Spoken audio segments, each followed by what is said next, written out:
Why? I didn't doubt you. You kind of doubted me. You didn't think I could do it. I don't doubt my wife. Okay, I'm sorry. I recognize that you do the vast majority of the cooking, but occasionally the baking. I don't bake. I still remember my mother's words, and I am capable of doing, moderate things. But this one was harder, and so I was kind of excited. I pulled this one off. It was new. You tried. Everything I do is new. Everything I do is on the tip verge of failure. That's where I live. I live my life on the edge. You know when the coyote, he's in a car and that bird lands on the hood and he's on the edge of a cliff and it just like, oh no, that's my life. That's mesmerizing. Thanks. That's not really how I'd ever anticipated it, but I'm going to go with it. All right, so let's talk about your food. Okay, this is very exciting. The coolest thing on Pinterest this year, and I saw this and I was enraptured. I wanted to try it immediately. It's little baby pumpkin pies, like little pumpkin pie tarts.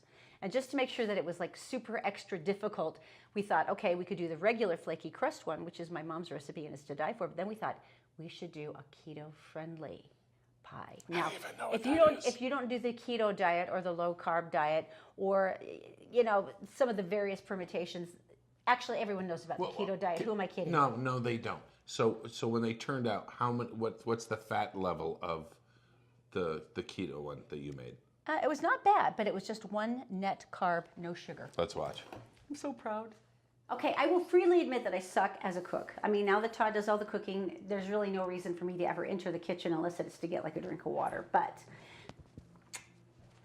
the one thing I am still good at is baking, and that is because I learned all of my mom's killer recipes when I was younger. Now, the first one is very old-fashioned. It involves Crisco shortening. I get the sticks now, which Mother would be appalled at because she's Scottish and she doesn't understand why we'd waste this kind of money. But the one thing she taught me was this uber flaky pie crust that is to die for. And today we're making mini pie, little baby mini pie tarts, pumpkin pie tarts. Why is that? Because they're adorable and people like small Is this a new thing, the individual pie? Oh my gosh, this is everywhere on Pinterest this year. And so I found a couple of really cool ones. We're also going to do a paleo pumpkin pie tart. What's the paleo? The paleo diet is where everything's super low carb. And so I have an amazing almond and coconut flour one that I'm going to do. But let's start with this one just because it's my favorite. The most epic way to do a super, super, super flaky pie crust is really simple. The first thing you're going to do is chop up the bits of the shortening. Now, you really don't have to make them very small. I know some people just chop, chop, chop until the pieces are tiny, tiny, tiny. But part of the deal is that the larger the fat objects are in the pie crust as it's baking, that's the thing that lifts the pie crust and makes it all delightfully flaky and gooey and stuff. I have a question. Yes, darling. Are you starting a fight? Gosh, I hope Because I know that every time that I do a cooking thing, it's just like, well, that's not the way we do it. And then next thing you know, it must suck. Why are you trying to kill your kids? Well, I think that's a given. I think we can all accept that. Okay. Now, this was an easy one. I just doubled the recipe so far, as you can see. So I did 3 cups of flour. I did not sift, but I did kind of like lightly toss with a fork. Do you want me to get the cupcake tins while you're waiting? Yes, please. That would be lovely. Okay. The next thing you do is you throw in a teaspoon and a half of coarse salt. Now, I know that's more salt than most people would do. The reason why is it's part of the texture of the pie crust, and it really works rather beautifully. Now, if you can see, I am into You're a sous chef. Generous. Look at me. I know, I'm feeling more special by the minute. So you could use like the little cupcake holders for the pumpkin pie tarts in the cupcake tin, but I don't want to because I think the texture and the way it looks is really pretty. Now, here's the sneaky thing. First of all, we've done a fairly large sized chunk of shortening. Now, you'll see that actually does come out really well when we're starting to roll this out. Here's the other thing. It's hard to chill the fat section, which is either the shortening or the butter if you're using it, and then actually get it into the chunks you want. But what you can do is what you bring in is the ice cold water. Now, I always put this actually in ice so it's as cold as I can possibly get, and you do 4 to 8 tablespoons. Your goal here is you simply want to get this to a point. Come back here, ice. You don't belong in there. Your goal is just to get this to the point where it's kneadable. So this part you probably already know. You just keep putting it in until it looks like, that would be 5. Let's see how this looks. Until it looks like it might be in a mixable structure. So you probably don't need to see this part anymore because it's not that exciting. So we'll come to the rolling out in just a second. Stay with us. That was subtle, baby. Here's my least favorite part. This is my favorite part. You ask me why. Why is this your favorite Because part? it's almost done. I can eat it. We're so nowhere near being done. You don't even like pumpkin. All right. 2 cups of pumpkin puree. Now here's the deal. The reason why we're doing 2 cups of pumpkin puree, that we are going to be using the same ingredient for both crusts, for both the keto crust, for the paleo, keto, low carb diet thing, which is, by the way, only 1 carb per, 1 net carb per tart. And then we can also use the same thing for the normal crust, which I think we all agree is probably really extra tasty.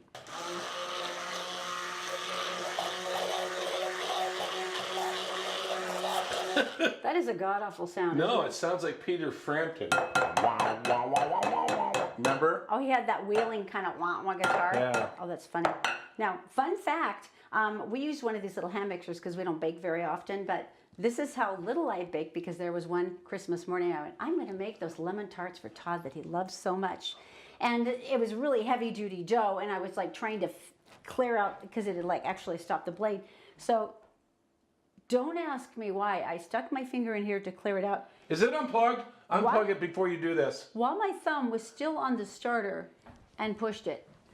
So I'm sitting here with my finger bleeding, and I finally went across the street to our neighbors going, she's a doctor, and I said, does this look like I should go to the emergency room? She goes, it's not spurting. Just wrap something around it. She just said that because she wasn't going to eat the food. And then she gave me a pair of surgical gloves to put on so I wouldn't get blood in his dough. Too late. My husband is so sweet. All right, so here's the deal. We got this part done. The reason why you want to beat the eggs just a little bit, which is a little bit unusual for pumpkin pie, is because we're making more of a puree. It's more of a tart. Can you hand me a spatula, baby? So you want it to be lighter and fluffier. And yeah, I'm sorry about the debris all over the counter here. You want this to be a little bit lighter and fluffier than the usual one, because we're being all fancy.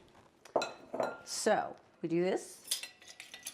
Then we are going to do a teaspoon. That, by the way, was 2 eggs along with the 2 cups. Do you want to tell the story about the pie crust and your Along mom? with the 2 cups of the pumpkin. Oh, the reason why I'm in love with the pie crust recipe, I know it uses shortening, and my mother's a clinical nutritionist, so even for her, she feels dirty every time she does this, but we do it like once a year. But the trouble is, even though it's not one of the good fats, it's really, I know that's a loose interpretation of how much nutmeg, I'm sorry.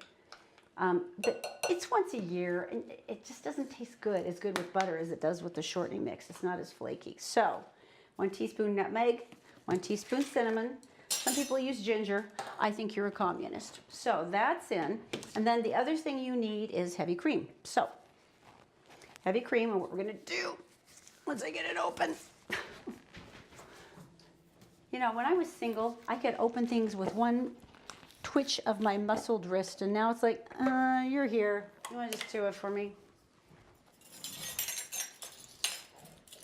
All right, so what we're doing then, I'm doing 4 tablespoons of heavy cream. Once again, this is more like a puree, because usually people use like condensed milk. I want that in my coffee. I seriously want that in my The whole coffee. thing? No, just a couple of those. Heavy whipping cream is very, very delightfully thick and viscous, which is my favorite word in the world. Erin is a tapper. She's a tapper from way back Why when. would you want to waste it? I know, but you tap on, yes. All right, so. And you're going to plug back Did you in. unplug it on For me? safety reasons. Well, it's not like I was going to press the button then. Even I am capable of learning a lesson. That's what we thought before.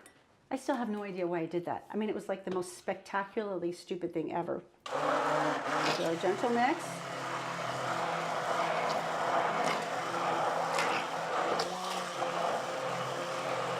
I usually do this just to get the dry ingredients like the nutmeg and the cinnamon in. It doesn't have to be perfectly mixed because you're going to whisk it anyway. This just adds a little bit of airiness. Once again, I'm tapping, honey. I'm tapping. Okay, then you just whisk the rest in until it's in a really nice, light, delightful little mix. This is really uncomfortable doing this on camera. Because I know that I'm sloppy, and I know that people are like, oh, honey, you don't do it like that. I guess you haven't watched my videos, huh? But I mean, I feel really weird because I mean, I know I'm working with women who are so much, and men who are so much better at this than I am. Yeah. So it feels weird, but okay. So what you're ending up with? All right. So let me kind of clarify. So what we have now is the puree. This is the pumpkin puree that is going to go into the 2 different kind of pumpkin tart shells. And where are those right now? They're baking. Oh. You bake them at 325 because they are much smaller and much more adorable. You don't bake them anywhere as long as you usually do. They're kind of quick. Okay. Yeah, it's like, for instance, for the paleo, keto, low carb, it's like 6 minutes. For the regular pumpkin pie crust, it's maybe 10 or 11. Right. Okay. All right. So You we're take at the them point. out, they're cooling. All right. And then the next step will happen. Yes. Oh wait. Special effect. Whoa. Okay, I just got a hold of this brand new recipe, and it's actually for people who are on the low carb keto. What's the other cool one? Diet where there's like no sugar, low carbs. It sounds horrible. No, they're actually really No, good tarts. it sounds horrible. I've been on a low carb. I haven't seen a carbohydrate since like 1987. What's it rhyme with? I don't know. But the important thing is that, and paleo. But anyway, this is a wonderful one for all of those. Like paleontologist? Because they're dead. Maybe you should stop asking questions. Okay. Just a thought. Right. That means the oven's ready to go. It's preheated at 350 for these shells.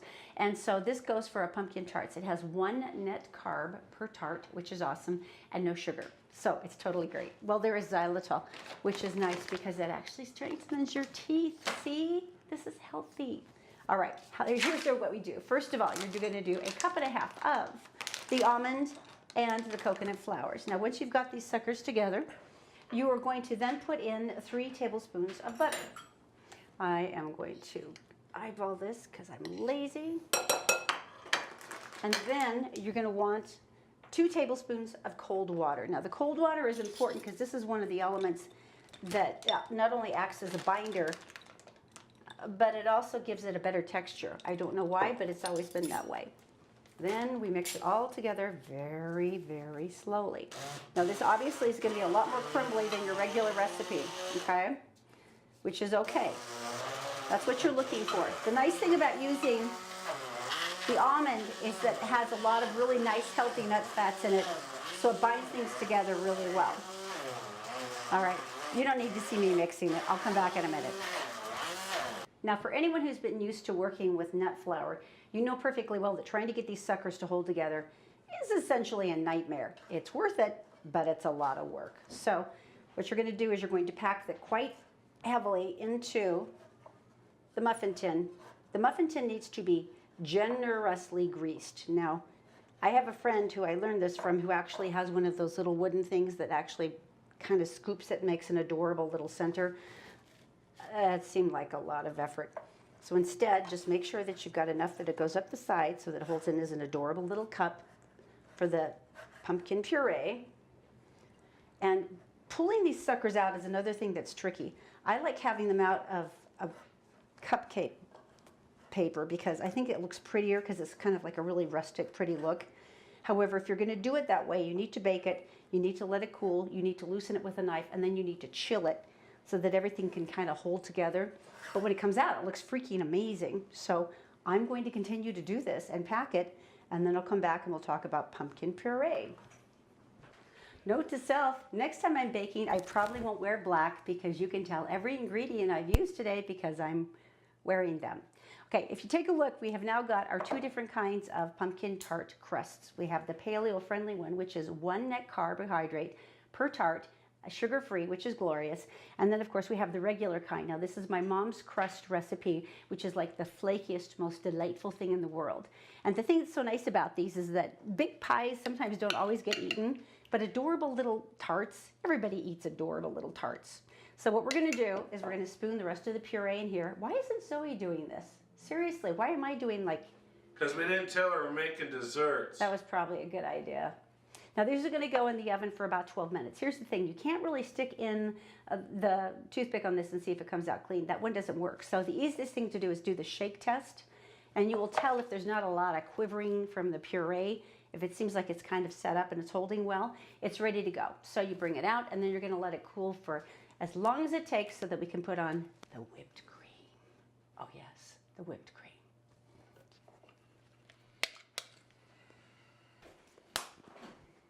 Okay, so in my usual time management, I've realized it's about 10:30 at night, and Zaki's class needs these for tomorrow for their Friendsgiving feast.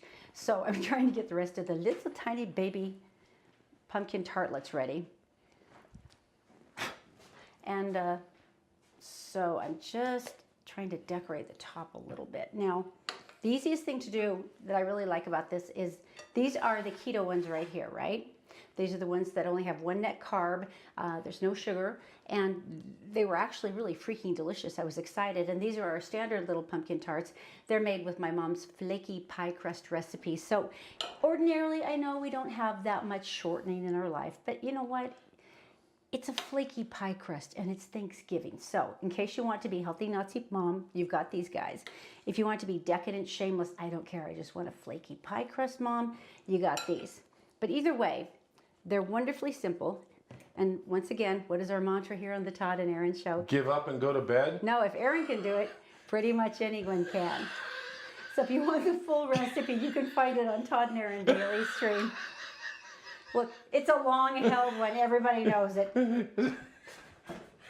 Cooking at 10 at night sucks. It really does. Don't lie, those look freaking delicious. You love them. They do look great. Right? Yes, they do. I did good. Can we go to bed now? Yeah, just check for the full recipe on ToddandErinDailyStream.com. Thanks. The Todd and Erin Daily Stream is brought to you by PC Laptops, with desktops and laptops starting as low as $7.99 with a lifetime parts and service warranty. They fix phones too. Go to PCLaptops.com. And by Brio Technologies. They rent, sell, and install audiovisual components, including professional sound, lighting, video, and intercom systems, components, projectors, interactive whiteboards, and classroom audio systems. Just go to BrioAudiovisual.com. Welcome back to the Todd and Erin Daily Stream. And I had no idea this would hit you as hard as it has. Oh, look at your face. Look at the betrayal. Do you know what my plans were with this? So holidays, you gain how many pounds? They estimate 7 pounds for the average person. So I've already done that. It's not even the holidays. So I was going to do this and then take this and then make You like tuna the fish. tuna. Shut, I'm talking. Tuna fish salad, and then scoop it into this, and then eat this like this, and it was going to be great. Make But sure you know wash what? your hands. Now we can't do that. Do you know why? Because they are saying right now, oh, you're right, I got to wash my hands now. Yeah, you do. Ew. What's wrong with you? Ew. CDC has said that no romaine lettuce is safe. This is really sad. Anyone with romaine lettuce, this is the most broad scale one I've ever heard. Anyone in America with romaine lettuce in their home should throw it away and not eat it. Even if you've eaten some of it. With no ill effects.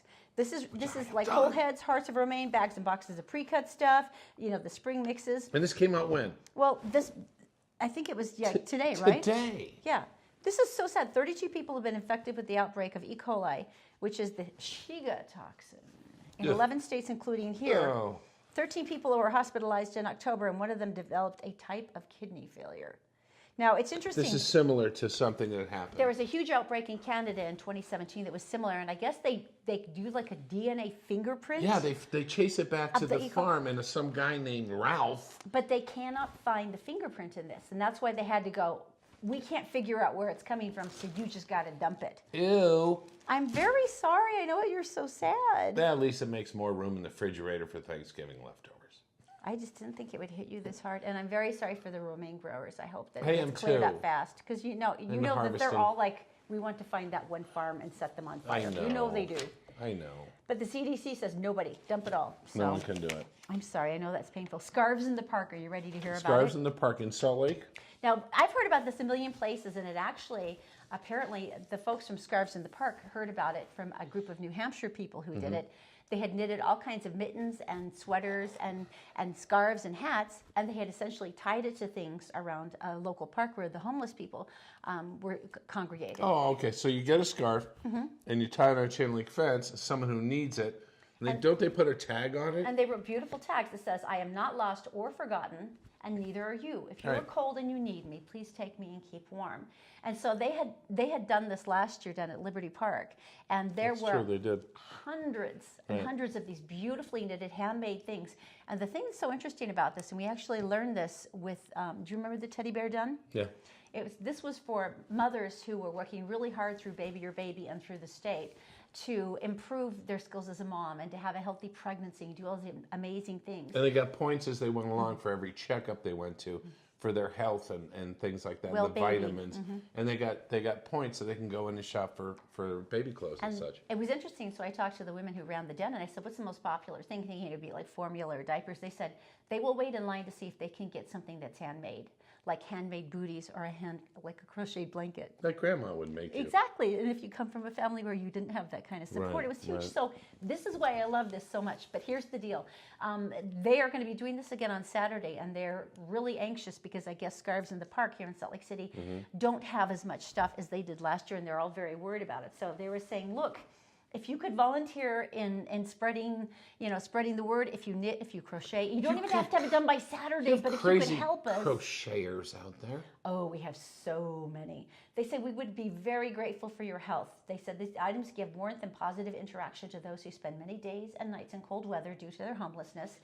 And they counteract the negativity and the hate in the world today by offering this gift. Where do they go for more information? You can either go to heysuzette@gmail.com. That is hey, H-E-Y, Suzette, S-U-Z-E-T-T-E @gmail.com. And I'll also put all of this up on Facebook so you can find the links there as well. But if you knit or crochet, they need you. And that could be a wonderful holiday project. There you go.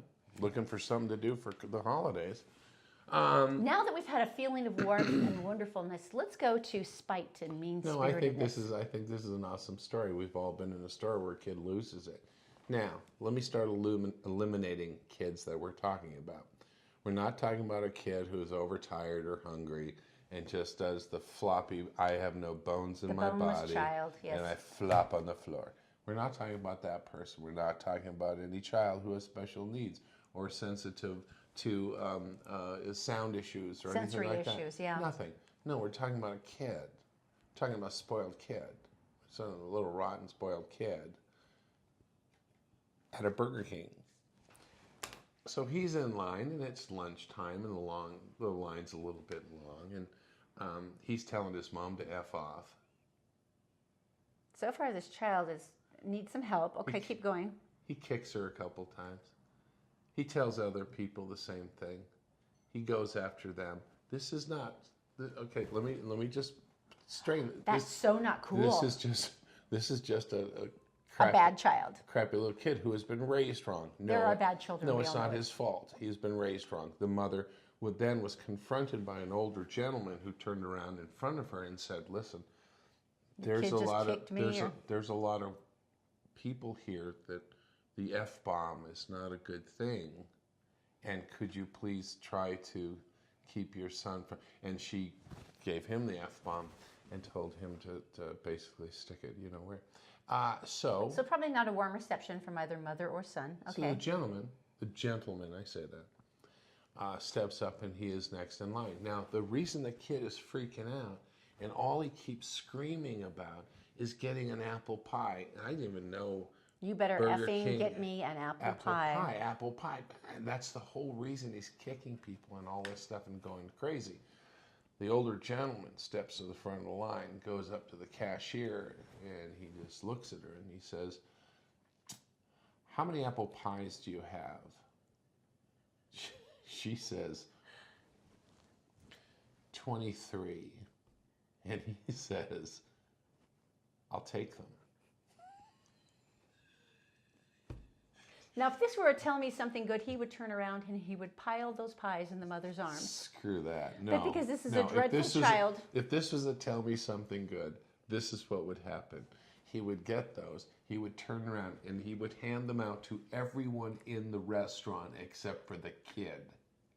That, my friends, would be Tell Me Something Good. So what did he do with said pies? Left. And what he heard as he left, as he was opening the door to leave, He heard the kid go off. He looked around, and the mother turns around and gives him another F-bomb, and he just Takes his pies and walks off into the sunset. Enjoy that. So anyway, I Wow, thought, look, that is so unlike you. You're usually the guy who like cuts slack for no, but everything. it's done so perfectly, isn't it? There's no, you're not in their face. You're not yelling at anybody. You're not doing that. You're just doing the thing that hurts the most. Okay, this latest thing I want to tell you about because I find it so amazing. Todd and I have what they call an influencer page on Amazon.com. If you'd like to stop by, it's Todd and Erin Collard. We'd love to see you. This is where we list all of the items that we use in our crafts and food and all those different things if you ever want to follow along with it. This was very interesting when they said, we want you to talk about this. And we have talked a little bit before about this. Amazon.com will send you your Christmas tree. You can Not actually... just the wreath or the ornaments or the presents, The tree.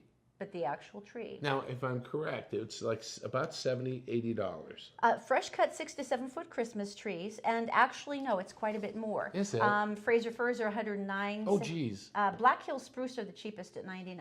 There you go. The interesting thing is they are shipped free, They whether you're stick 'em- Amazon Prime or not, and they stick them in a box. and they start shipping on November 19th, so that was actually a couple days ago. Yes, they're on their way. Takes 1 or 2 business days to process, and then they're on their way. They say the one place they cannot ship is Hawaii or Puerto Rico. Because they do not allow plants in other states. Yeah.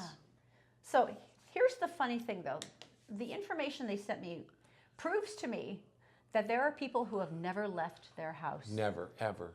Ever. Give me the first instruction when the box shows up. They say, what happens when it arrives? You will get a long, heavy box dropped off by FedEx. What's in it? Expect that you'll need to be home to sign for your Christmas tree, but we could smell it before we even open the box. I can't. What's in the box I'm signing for? How do I set up the tree?